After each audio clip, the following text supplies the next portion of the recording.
Hispanic-Americans say they are fearful after the mass shooting in El Paso. A racist manifesto posted online before the shooting claimed, quote, "This attack is a response to the Hispanic invasion of Texas." Since the shooting, President Trump used the word invasion to describe migrants, and some critics have linked his language to the manifesto. Now, let's turn to our newest CBS News contributor. Maria Elena Salinas is veteran journalist. You've got a very long resume, and we don't have enough time to go through it, but let's...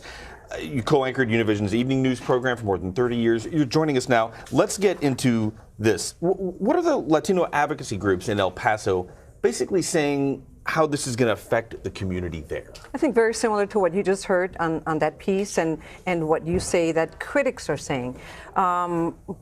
I mean, I don't know if it's necessarily critics because it's not just politicians. I think it's just Latino residents in general are saying that they're linking that kind of language that they hear from President Trump, that kind of negative rhetoric, to these attacks directly. In the case of El Paso, what they're saying is that just a few months ago, there was a white supremacist militia who went to the border.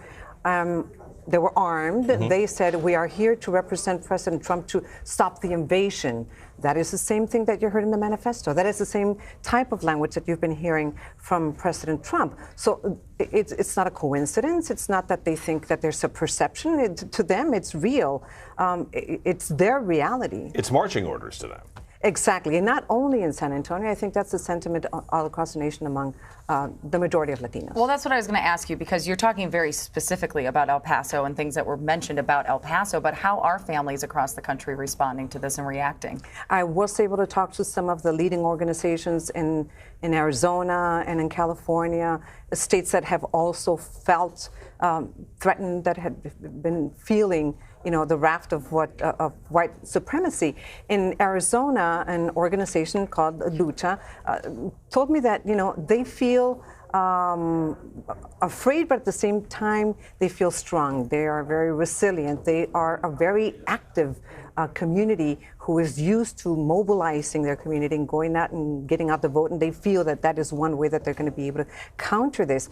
They said that racism has been alive and well for a long time, but that they feel that President Trump and his words have emboldened white supremacists and have increased the amount of hate crimes that they see. Well, and in the case of California, it's something very similar, but there was something different about what they told me in California. Chirla, another one of the leading organizations there, and they said that people weren't just afraid and that people didn't just feel threatened, but they felt unprotected. They feel that the agenda that President Trump has against Hispanics, or what they perceive as that, has spread to all of institutions. So they feel that there's no institution that can protect them. I live in Los Angeles, and that feeling is very, very real, especially in Southern California, right, that there's just nobody there that can help them get through any process, whether it's the immigration debate or now feeling protected from a shooter or white supremacist. Right. And you've reported from El Paso several times in your career. What can you tell us about the city and its connection to Mexico? Because from people who aren't familiar, they just think of El Paso, but otro lado, Juarez. Right. People there think about it differently. And you being a Texan from San Antonio, I understand that perfectly. El Paso and Ciudad Juarez are one. They have been forever. They're interchangeable. There's a flow across the border on both sides. People live in one side of the border and work or go to school in the other, and vice versa. And they're a very welcoming community. So it kind of surprised them that something like this would happen, because they're not used to it. They're used to being accepted just as they are. There are 80% Latinos, maybe 10% of them are undocumented. They have mixed families there. Mm-hmm. And what I mean by mixed families means that in one family there will be a U.S. citizen, a U.S. born citizen, maybe there will be a legal immigrant, and maybe someone, an uncle or a cousin or someone, will be undocumented. But to them it's just, hey, my uncle's coming over from Ciudad Juarez. They don't see them as undocumented immigrants. That's why all of this is a shock. Why is this happening to us? We live in harmony here with our families. Why is it that now suddenly we are targets?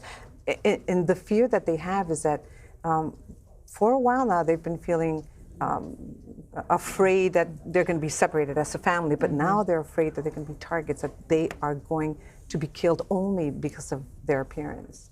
Why do you think there's such a lack of understanding, really, about the Hispanic community and what this means in the back and forth? You know, that's a good question, and I don't understand why this doesn't happen. I mean, why Latinos still have to introduce themselves and prove that they are Americans too, that we are Americans too. We have deep roots in the U.S. Spanish was spoken in the U.S. before English was spoken in the U.S. Most of the Southwest was part of Mexico. Yeah. Texas, for one, was part of Mexico. There's not only immigrants there, but there are second, third, fourth, fifth generation of Latino families that are living there. And I think that also there might be a perception that Latinos are not assimilating, and that couldn't be further from the truth. The problem is that people think that assimilation means leaving behind your culture and your language, and that's not the fact. It means embracing a new one, and that's what Latinos have done. So, you know, I think it's important for mainstream America, for lack of a better word, because, you know, you would think that Latinos are also part of America and part of the mainstream. They need to understand that we are Americans too. Out of the almost 60 million Latinos that live here, 60% are born in the U.S. There's maybe another 30% that are naturalized citizens, and others are still in limbo or might be undocumented. So, you know, that is a problem, and our culture is so ingrained here. You see it in the names of the cities, in the names of the streets, in the food that you eat, in the music that you listen to, in the people that you work with, and I think that, you know, Americans in general need to understand just how much the Latino culture is ingrained into our society, and how much a contribution Latinos have made, not only culturally, but also economically. It seems that message needs to get to certain parts of the country. Right. Right?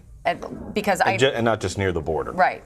Right. I mean, I don't know how much time we have here, but I can tell you that as I was doing a special for Univision in the past, I spoke to the Pew Hispanic Center that does very good research on perceptions and feelings. And I asked them what the perceptions were of mainstream America, of immigrants, and they told me when it comes to music and food, they have a very positive image. When it comes to the economy and jobs, it's not so much. Also, the part of America that doesn't live among immigrants has a negative view of them, and those who live among them have a more positive view. That means that those who have a negative image of them don't know them. Exactly. And they are getting their information from politicians, from maybe media. So I think one of the solutions is we got to get to know each other. Let's get to know each other. You know, we're all Americans. We're all part of this country. Americans come in all colors and sizes. Maria Elena Salinas, thank you so much for being here. Really great conversation. Thank you. It's my pleasure.